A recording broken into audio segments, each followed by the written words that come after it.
तक काम करते और जो पैसे बचते उनसे अगले दिन का सामान खरीदते और बाकी से घर का गुजारा करते। ऐसे ही दिन बीत रहे थे। गर्मियां आने वाली थी।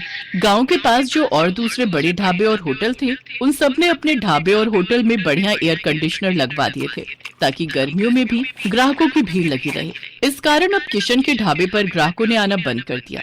अब ज्यादातर ग्राहक दूसरे ढाबों में ही जाकर खाना खाने लगे। इस कारण किशन की आमदनी बिल्कुल ना के बराबर हो गई।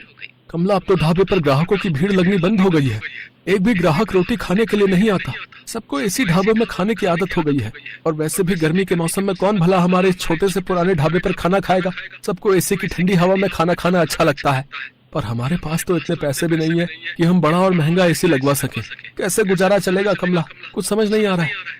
इसी बात को लेकर तो मुझे भी चिंता हो रही है। ग्राहक नहीं आते तो खाना भी रोजाना का खराब हो रहा है। हमारा तो बहुत नुकसान हो जाएगा। अब तो थोड़े से ही पैसे बचे हैं जिनसे सिर्फ एक दाल और रोटी बना सकते हैं। उसके अलावा हम कुछ नहीं बना सकते। किशन भाई, गर्मी में यहाँ बैठकर खाना बहुत मुश्किल है। आज तो मैं गलती से बैठ गया, नहीं तो अब तो मैं एसी वाले ठंडे ढाबे में ही खाना खाऊंगा। वहाँ थोड़े पैसे ज्यादा होते हैं पर आराम से खाना तो खा लेते हैं। लाओ, कितने पैसे हो गए? 50 रुपए। ये लो, और इस ढाबे का कुछ करो और साथ में एसी ढाबा करो इसे, नहीं तो कोई खाना खाने नहीं आएगा। दिन पर दिन किशन और कमला परेशान रहने लगे। अब तो इक्का दुक्का ही ग्राहक उनके ढाबे पर आता। इस कारण किशन ने सिर्फ एक दाल और रोटी बनानी शुरू कर दी, क्योंकि बाकी चीजें अगर वो बनाए तो ग्राहक नहीं आए तो खराब हो जाएंगी और फिर पैसे भी तो चाहिए। इसी कारण वो जैसे तैसे अपना ढाबा थोड़ा बहुत चला रहा था। कमला, आज बस 250 रुपए की कमाई हुई है। अब तो कोई रास्ता ही नजर नहीं आ रहा है। मुझे लगता है हमें अपना ढाबा बंद करना होगा। किशन के ढाबे के सामने एक बहुत बड़ा ढाबा था। वहाँ ग्राहकों की भीड़ लगी रहती थी, क्योंकि इस साल ही वहाँ के मालिक रघु ने बहुत ही बढ़िया मरम्मत करवाकर ढाबे में एसी लगवा दिया था। क्या बात है किशन, आज भी तेरे ढाबे पर कोई नहीं आया? एक काम कर, ढाबे पर ताला लगा दे। अब तेरा ढाबा नहीं चलने वाला। इतनी भारी गर्मी में एसी के बिना कोई खाना खाने नहीं आएगा। और तेरे पास इतने पैसे नहीं है कि तू मेरी तरह इतना महंगा एसी लगवा सके। और मैंने एक नहीं दो एसी लगवाए हैं, तब जाकर अच्छी कमाई हुई है। किशन और कमला ने सोच लिया था कि अब इस ढाबे को बंद कर देंगे। थोड़ा बहुत राशन रखा था जिससे उन्होंने आज का ढाबे का खाना बना लिया था। कमला, ये दाल और रोटी जो बनाई है बस आज की बेच लेते हैं, कल से ताला लगा ही देंगे। कोई फायदा दिखाई नहीं दे रहा है।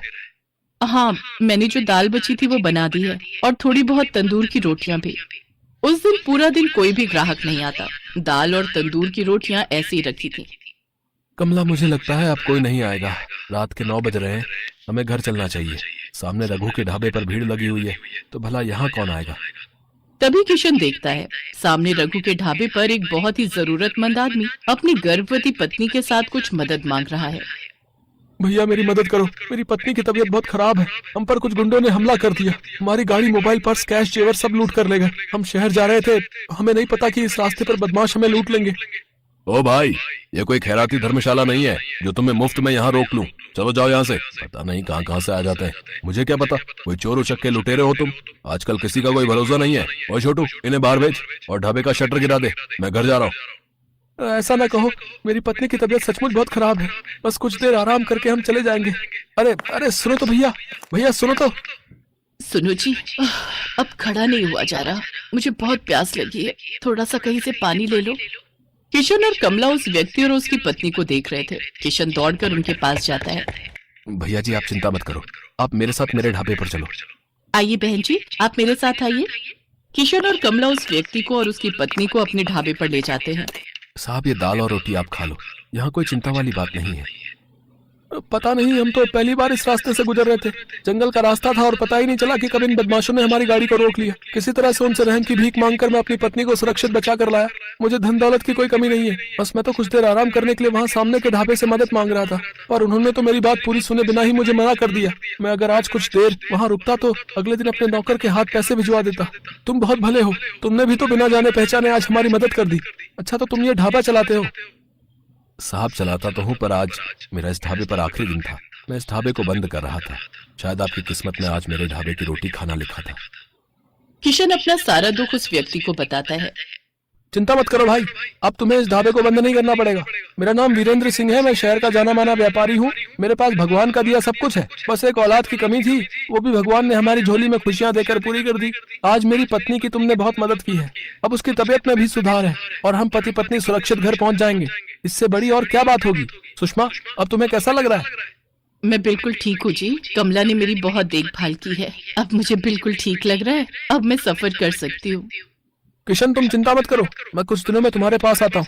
तुम्हारे इस ढाबे को एसी ढाबा बनाने की जिम्मेदारी मेरी है। किशन और कमला की खुशी का ठिकाना नहीं था। उन्होंने किसी मजबूर की सहायता की तो भगवान ने उनकी सहायता की। कुछ दिनों बाद जब वीरेंद्र सिंह लौटता है तो उसके हाथ में एक मिठाई का डिब्बा था। उसकी पत्नी के बेटा हुआ था। बेटा होने की खुशी जानकर कमला और किशन भी बहुत खुश होते हैं। वीरेंद्र सिंह अपने खर्चे से किशन और कमला को एक बहुत ही बढ़िया और बड़ा एसी ढाबा बना कर देता है। 5 स्टार होटल से कम नहीं था। अब तो ग्राहकों की भीड़ उस ढाबे पर आने लगी। ढाबा देखने में बहुत सुंदर था। किशन ने गाँव के और भी मजबूर लोगों को अपने ढाबे में नौकरी दी। किशन